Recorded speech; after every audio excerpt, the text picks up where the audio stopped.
Hi. Hello. అసలు ఈ సమాజం ఎటుపోతుందో అర్థం కావట్లేదు నాకు.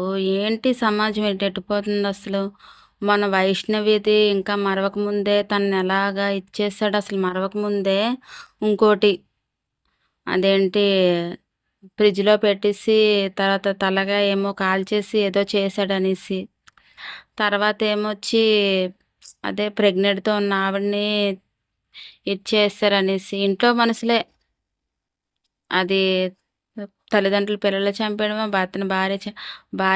భర్తేమో భార్యని చంపేయడం ఇవే జరుగుతున్నాయి. అసలెంత బాధగా ఉంటుందో నాకసలు ఎటువంటి సమాజంలో ఉన్నాం మనం? ఎటువంటి మనుషుల మధ్య ఉన్నాం మనం అసలు?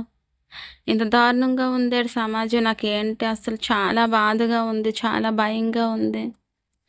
అసలు మనుషుల్ని చంపుకోవడం ఏంటసలు? మనమేందో జంతువులే బెటర్ కదా! జంతువులు అడవుల్లో జంతువులున్నాయా?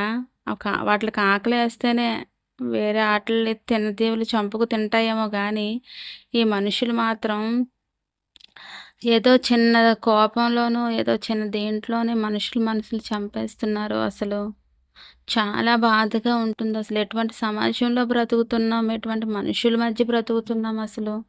ఎంతమంది అమ్మాయిలసలు చిన్న వయసులోని వైష్ణవి లాంటి అమ్మాయి వాళ్ళ తల్లి బాధ అసలు వర్ణించలేనిదసలు. ఎంత బాధపడుతుందో అసలు చూస్తుంటేనే కన్నీరాగడం లేదు నాకసలు. తర్వాత ఇద్దరు ఆడపిల్లలు పుట్టారనేసి పురుగుల మందు తాగిపిచ్చేసి బావిలో పడేసాడంట.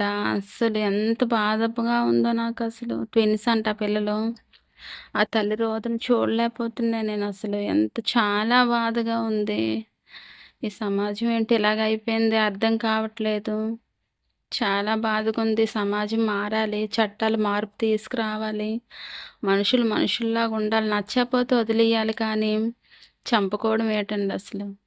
చాలా బాధగా ఉంది. చాలా భయంగా ఉందసలు. రేపటి రోజులు ఇంకా ఎలాగుంటాయనేసి భయంగా, బెంగగా ఉందనమాట. మారాలి. ప్రభుత్వం చట్టాలు మార్చాలి ఇవన్నీని. ఎక్కడన్నా చంపితే అక్కడ చట్టాలు కఠినంగా తీసుకుంటే రెండో వాళ్ళు భయం పడి మిగతావి చేయకుండా ఉంటారనమాట. చాలా బాధగా ఉంది. అసలు న్యూస్ చూస్తుంటేనే చాలా భయంగా ఉందనమాట. ఎలా కాపాడుకోవాలో, మనల్ని మనం ఎలా కాపాడుకోవాలో అర్థం కావట్లేదనమాట. ఎక్కడా కూడా ప్రాణాలకు విలువ లేకుండా పోయింది ఈ సమాజంలో. మనుషులు చంపుకోవడం ఏంటండి అసలు? చాలా బాధగా ఉంది.